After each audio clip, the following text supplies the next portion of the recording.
Welcome to my YouTube channel pharma classes. हम पढ़ रहे हैं फार्मा मार्केटिंग मैनेजमेंट, जिसका हमने module 2 that is product decision start किया हुआ है। हमने अपने पिछली वीडियो में कवर कर लिया है प्रोडक्ट लाइफ साइकिल, जिसकी वीडियो का लिंक आपको डिस्क्रिप्शन बॉक्स में मिल जाएगा। आप उसे वहाँ से चेक कर सकते हैं। आज हमारा टॉपिक होगा प्रोडक्ट पोर्टफोलियो एनालिसिस। इससे पहले ऐसी ही वीडियोस को देखने के लिए please subscribe my channel and press the bell icon so that आपको इम्पॉर्टेंट वीडियोस के नोटिफिकेशन सबसे पहले मिल सके। तो स्टार्ट करते हैं with today's topic that is product portfolio analysis. अब इस टॉपिक को समझने से पहले हमें ये पता होना चाहिए कि प्रोडक्ट पोर्टफोलियो क्या है। ठीक है, स्टार्ट करते हैं। A product portfolio is a set of all the services और products presented by an organization, often group into categories और business units। अब क्या है, all the set, ठीक है ना, सेट किसका है, सर्विसेज एंड प्रोडक्ट्स का। जो भी कंपनी किस अपने कस्टमर्स को प्रोवाइड कर रही है वो सारे प्रोडक्ट्स का एक सेट और ग्रुप फॉर्म कर देना। ठीक है, जिसमें क्या है कि उन प्रोडक्ट्स की सारी इंफॉर्मेशन होगी कि कैसा वो प्रोडक्ट है, क्या उसमें स्ट्रेटजीज़ यूज़ करें हैं, कौन सी स्टेज में वो प्रोडक्ट है, वो सारी इंफॉर्मेशन जो है हमारे प्रोडक्ट पोर्टफोलियो में इन्वॉल्व होगी। ठीक है, ये ओनली एक प्रोडक्ट का ही नहीं, सारे प्रोडक्ट्स जो भी कंपनी में फॉर्म हो रहे हैं, जो भी प्रोड्यूस किए जा रहे हैं, वो सारे प्रोडक्ट्स को एक क्या है कि उसका डाटा क्रिएट करना है। That is known as our product portfolio. ठीक है, it represents the total range of products or services that a company offers to its customers। अब क्या है कि जो भी products and services, जितनी भी उसकी रेंज है, जितनी भी उसकी प्रोडक्ट लाइंस हैं, ठीक है ना, वो सारी प्रोडक्ट्स एंड सर्विसेज को जो ऑफर कर रही है कंपनी टू द कस्टमर्स, वो सारे जो प्रोडक्ट हैं उसका इंफॉर्मेशन उसे रिप्रेजेंट करना, that is known as our product portfolio. ठीक है, प्रोडक्ट पोर्टफोलियो में क्या क्या हो सकता है। अ product portfolio typically includes core products, secondary products, new products, mature products and declining products. इसमें क्या है, हर एक प्रोडक्ट आएगा। ठीक है ना, हो सकता है कि वो कोर प्रोडक्ट हो, दैट इज़ बेसिक प्रोडक्ट। ठीक है, सेकेंडरी प्रोडक्ट आ गया, देन न्यू प्रोडक्ट हो सकता है जिसे हमने लॉन्च करना है, अभी किया नहीं हुआ है। ठीक है ना, देन आ गया हमारे पास जो मैच्योर स्टेज में चला गया है। ठीक है, देन जो डिक्लाइनिंग स्टेज में प्रोडक्ट चला गया है, उसकी सारी इंफॉर्मेशन हमारे पास प्रोडक्ट पोर्टफोलियो में होगी। ठीक है, सारा डाटा जो है इंक्लूड होगा इन द प्रोडक्ट पोर्टफोलियो। अब प्रोडक्ट पोर्टफोलियो एनालिसिस की बात करते हैं। हमने ऐसा क्यों किया। ठीक है, ये हमारे पास एक टेक्निक या टूल है जो क्या है कि हेल्प करती है कंपनी को अपने बिजनेस को एनालाइज करने में एंड सेलेक्ट करने में कि कौन सी स्ट्रैटेजीज हमने कब यूज़ करनी है, सो दैट क्या है कि हमारा प्रोडक्ट डिक्लाइनिंग में ना जाए एंड लॉस में ना जाए। ठीक है ना, ये एक एनालाइजिंग जो है टूल है हमारे पास, प्रोडक्ट पोर्टफोलियो एनालिसिस जो है। ठीक है, यहाँ पे क्या लिखा है, product portfolio analysis is a technique और tool which allows the company to analyze and select the products and businesses and make the necessary strategic decisions regarding them। अब क्या है कि हमने एनालाइज भी करना है प्रोडक्ट को, सिलेक्ट भी करना है प्रोडक्ट को, कौन सा प्रोडक्ट हम अपनी कंपनी में इंट्रोड्यूस कर रहे हैं। ठीक है, हम कौन सा बिजनेस जो है ऑप्ट कर सकते हैं, ये सारी इंफॉर्मेशन जो है हम अपने इस एनालाइजिंग जो टूल है हमारे पास, उससे जो है हम एनालाइज कर सकते हैं अपनी इंफॉर्मेशन को, एंड हमने कौन से उसके डिसीजंस लेने हैं अपने प्रोडक्ट के रिगार्डिंग, ये सारी चीज़ों को हम एनालाइज कर सकते हैं। ठीक है, it involves assessing the performance, potential and profitability of each product or business unit within the portfolio to make informed decisions about resource allocation, investment। ठीक है, अब क्या है, क्या क्या करना है, उसने असेस करना है अपनी परफॉर्मेंस को, क्या क्या इन्वॉल्व होगा। हमने पूरे जो प्रोडक्ट है उसकी इंफॉर्मेशन ले ली, वो किस स्टेज में है, जितने भी प्रोडक्ट्स हैं हमारी कंपनी में उसकी इंफॉर्मेशन कहाँ पे होगी, हमारे प्रोडक्ट पोर्टफोलियो में। अब हमने उसकी एनालिसिस करनी है, एक एनालिसिस टूल होगा। ठीक है, जिसमें क्या होगा कि हमने उसकी परफॉर्मेंस को एनालाइज करना है कि वो कितना पोटेंशियल रखता है कि वो कस्टमर को सेटिस्फाई कर सके। ठीक है, देन क्या है कि कितना पोटेंशियल है उसमें कि हमें प्रॉफिट प्रोवाइड कर सके। ये सारे परफॉर्मेंस, पोटेंशियल एंड प्रॉफिटेबिलिटी जो भी है किसी प्रोडक्ट की या बिजनेस यूनिट की, जो है हमें हेल्प करता है उसे एनालाइज करने में। एंड क्या है कि हमें हेल्प करता है कि हम एक इन्फॉर्म्ड डिसीजन फॉर्म कर सकें कि कैसे हमने अपने रिसोर्सेज हर एक प्रोडक्ट को एलोकेट करने हैं, कैसे हमने अपनी इन्वेस्टमेंट करनी है, कैसे हमने अपना मार्केट शेयर इंक्रीज़ करना है। ये सारी इंफॉर्मेशन के डिसीजंस जो हैं हमने जब लेने हैं तो ये प्रोडक्ट पोर्टफोलियो हमें हेल्प करेगा इन डिसीजंस को लेने में। ठीक है, it also helps in launching new product. अब क्या है कि न्यू प्रोडक्ट को लॉन्च करने में भी ये हेल्प करेगा। क्यों? क्योंकि हमारे पास वेरियस प्रोडक्ट्स हैं। ठीक है ना, हम उसके एनालिसिस कर सकते हैं कि कैसा प्रोडक्ट जो है कस्टमर को चाहिए। ठीक है ना, अब हम उसे एनालाइज कर सकते हैं हमारे जितने भी पहले प्रोडक्ट्स हमारे पास प्रोडक्ट लाइन में हैं। अब हमें जब पता है कि कैसा प्रोडक्ट चाहिए, कैसे उसकी इन्वेस्टमेंट होगी, कैसे हमने उसके रिसोर्स एलोकेशन करना है, सो हम क्या है कि ईजिली विद दिस एनालिसिस हम एक न्यू प्रोडक्ट को लॉन्च कर सकते हैं। ठीक है, अब हमारे पास आ जाता है पोर्टफोलियो एनालिसिस टेक्निक्स। हमारे पास वेरियस टेक्निक्स हैं जिसके थ्रू हम अपने पोर्टफोलियो का एनालाइज कर सकते हैं। ठीक है, हमारे पास हम यहाँ पे 3 जो टेक्निक्स है उसे डिस्कस करेंगे। इस वीडियो में हम आज 2 ही जो टेक्निक्स हैं वो डिस्कस करेंगे। फर्स्ट है हमारे पास एनसॉफ ग्रिड। ठीक है, एनसॉफ ग्रिड एक टेक्निक है किसकी? प्रोडक्ट पोर्टफोलियो एनालिसिस की, जिसे हम मार्केट एक्सपेंशन ग्रिड भी बोलते हैं। ठीक है, ये एक टूल है हमारे पास जिसके द्वारा क्या है कि हम एनालाइज कर सकते हैं कि हमारी स्ट्रेटजीज कैसी हैं एंड हमारी ग्रोथ कैसी हो रही है।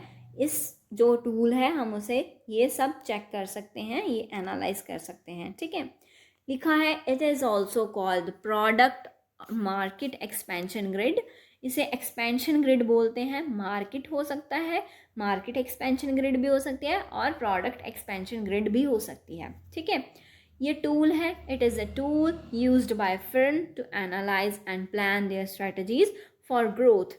अब क्या है कि ये एक टूल है जो क्या है फर्म्स के द्वारा यूज़ किया जा रहा है। किसी कंपनी के द्वारा हो सकता है, ऑर्गेनाइजेशन के द्वारा हो सकता है, जो क्या है यूज़ किया जा रहा है किसके लिए? To analyse and plan their strategies. ठीक है ना, सो क्या है कि वो अपनी स्ट्रैटेजीज जो फॉर्म करनी है उन्होंने अपनी ग्रोथ के लिए, उसे वो एनालाइज कर पाएँ एंड ईजिली प्लान कर पाएँ कि हमने कैसी स्ट्रैटेजी फॉर्म करनी है। ठीक है, then it is created by Russian American Igor Ansoff, an applied mathematician and business manager. ठीक है, and he recommends 4 different strategies depending on the specific way a company wishes to attack its new growth plan. अब किसके द्वारा ये एनग्रिड जो है, एनसॉफ्ट grid जो है वो फॉर्म की गई? ठीक है ना, वो एक रशियन अमेरिकन जो मैथमेटिशियन है वो है, दैट्स नेम क्या है? Eager Ansoff. ठीक है, ये जो साइंटिस्ट है या मैथमेटिशियन है उसने क्या है कि इसको फॉर्म किया एंड रिकमेंड की डिफरेंट स्ट्रैटेजीज। ठीक है ना, दैट इज़ 4 डिफरेंट स्ट्रैटेजीज हम उसने प्रोवाइड की हमें, जिससे क्या है कि हम इजीली अपने न्यू ग्रोथ स्ट्रैटेजी को अप्लाई कर सकते हैं एंड अपने कंपिटिटर्स पे अटैक कर सकते हैं। ठीक है, उसने हमें एक ग्रिड प्रोवाइड की, दैट इज़ जिसमें क्या है कि हमारे पास एक्स एक्सिस पे हमारे पास प्रोडक्ट होगा एंड वाई एक्सिस पे हमारे पास मार्केट होगी।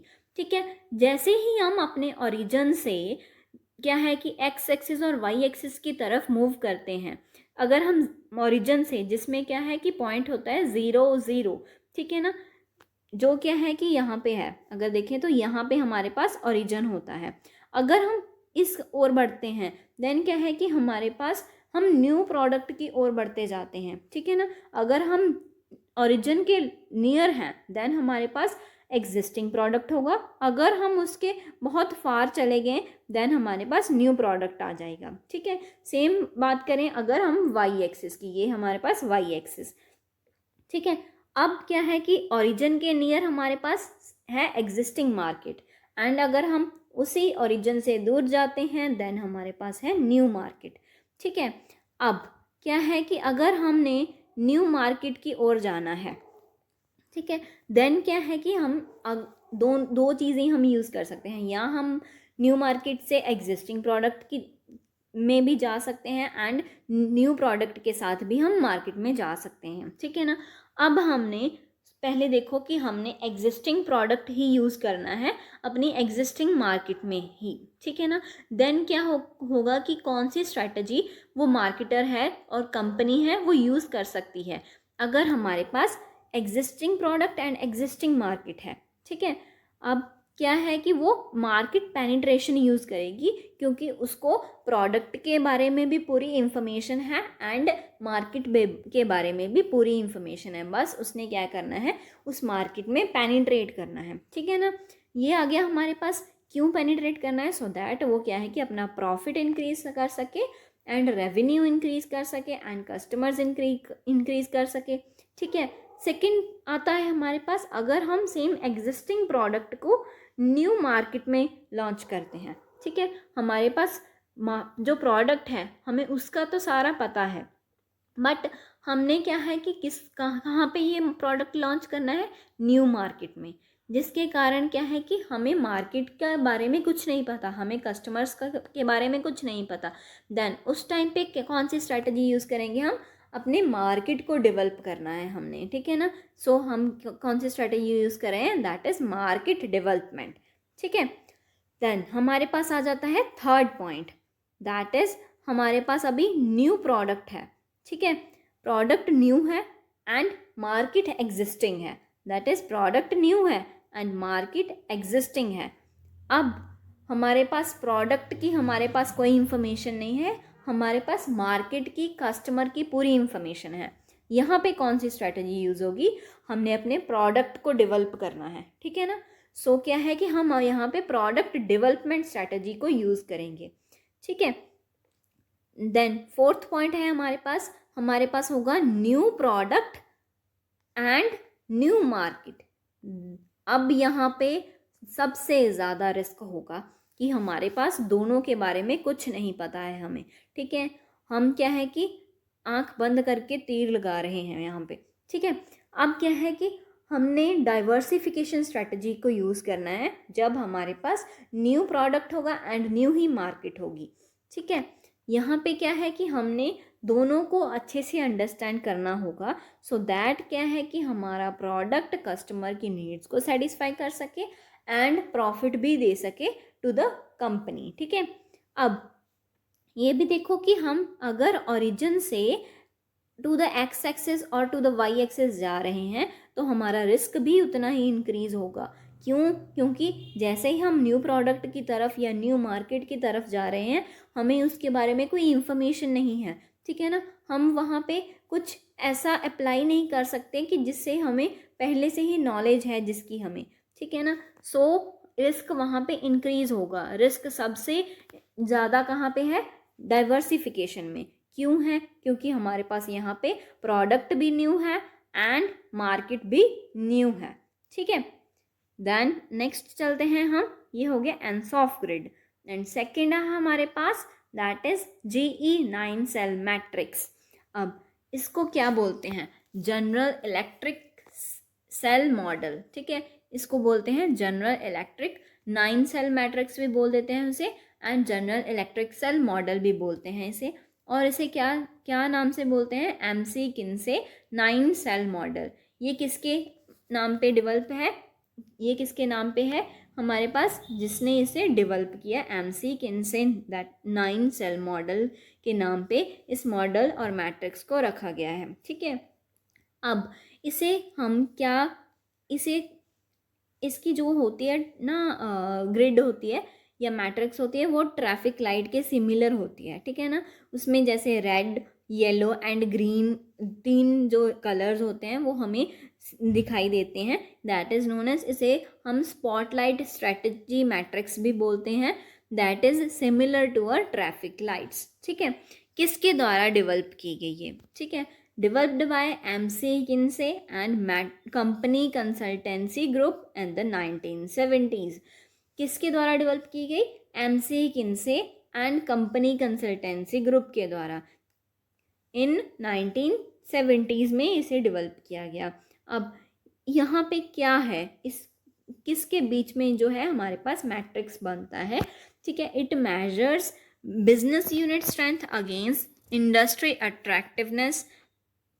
किस किस के बीच में बन रहा है अभी?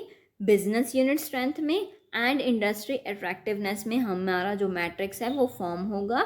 ठीक है, एंड इसका ही हमने की डिफरेंस है जो मेज़र करना होता है। ठीक है, it offers systematic approach for the multi business enterprises to prioritize their investment among the various business units।